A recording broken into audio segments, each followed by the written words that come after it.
We continue to look at foam katanas.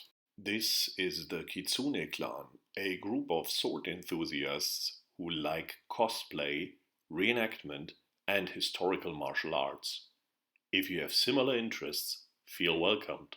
In one of our recent videos, we started to test foam katanas for training, and we promised there will be a part 2, and here it is. We continue on that journey. We start out with a interesting katana from Cyberpunk 2077. It's called the cocktail stick. And as you can see, it's bright pink. But don't get scared of it just because of the color. It's an interesting one. As you could just see, you can draw it from a scabbard. That was one of our polypropylene sword type scabbards, but it fits well. Length comparison to other foam katanas shows the handle is rather long, while the blade is a bit shorter. So if you have been looking for a katana with a bit longer handle and a bit shorter blade, this is it. And as you could just see, you can play with this because the reach in two-handed hold is a bit limited, but as soon as you strike only with the left hand, the reach of the weapon increases drastically and you can, for example, go for the legs with this. In Thalhofer's books, this is called Schnellen. The blade is a bit wobbly. Why? It's rather thin and that gives it a really good look. So it looks much more katana-like than, for example, LARP weapons. The tsuba is often a problem with these type of cosplay weapons. Here they went for the strategy to make it rather small, by that making it sturdy. It has a transition to the grip which looks a bit awkward but works well. It has a little tapering and feels good. The handle is also very comfortable, so it feels good and you can place it well. That's not so good with this one. This is a katana from Genshin Impact, and Genshin Impact somehow doesn't get the handles right. Therefore, we had to remove parts of it with a box cutter and fill the gaps with black gaffer's tape. We have done that with other weapons from Genshin Impact already. I'll link a video in the description box. To be honest, I just bought this one because it was on sale,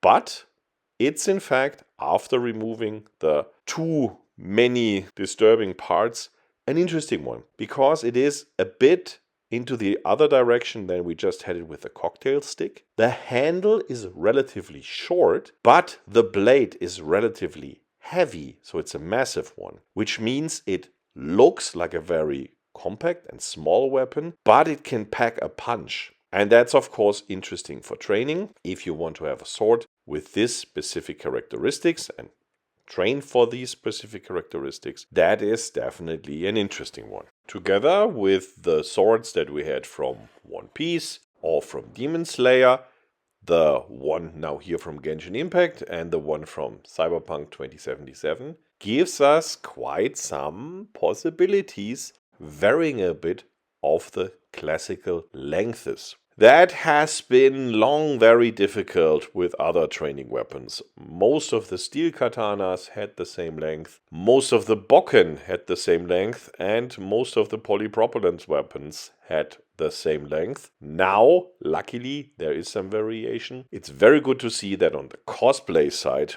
we have that now after quite some short time, as these weapons are not so long available on the market, but we already have this nice overall variation. That is really good for us and gives us some possibilities. To further widen the possibilities that we can use, we also look at some further derived ones that are not katanas in the strictest sense, but show some of the similarities enough so that you can use it for training. Here we have an elven sword that should be inspired at least from Lord of the Rings. The elven weapons in Lord of the Rings seem to be generally somehow related to Japanese weapons. If you think of one of the opening scenes where you have the elves fighting the forces of Sauron, we see Nagamaki-like weapons, which is also something really, really weird to see in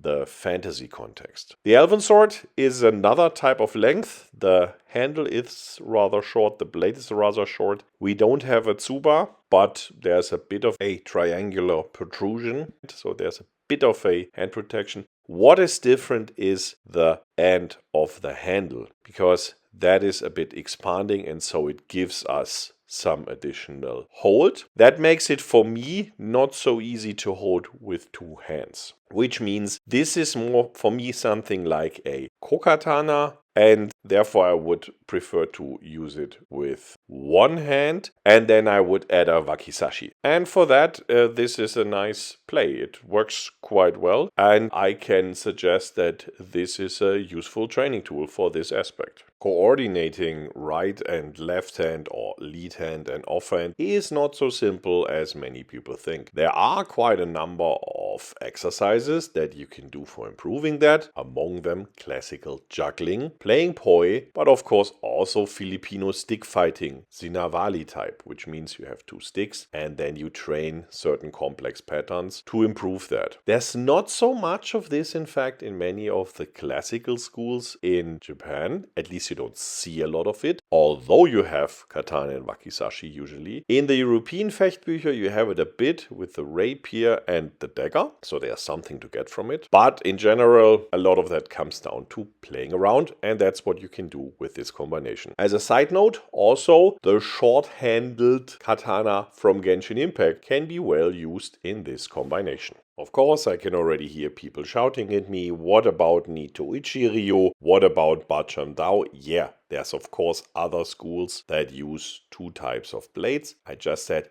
it's not so common, and also the schools that have it don't have it as elaborate as overall the one blade use can be found in different traditions and also in different manuscripts. So I still think that I'm right. Using two weapons requires quite some play. As another derivative of the principal katana type, we have here a Chinese Dao, and that one is comparable in use because it also comes with a scabbard, and you can, for example, train Yai. Different from what a lot of people are used to, this is not a Dao that you usually would consider a civilian Dao, which usually have broader blades. This looks more like a military Dao, and therefore the similarities to a katana is higher. The blade is more slender. In the original one, the backside would be a bit stiffer and broader than with the civilian ones. But it's a really nice training tool. It behaves very good. It feels very good in the hand. It is also very close to some of the historical originals. So this comes very close to what we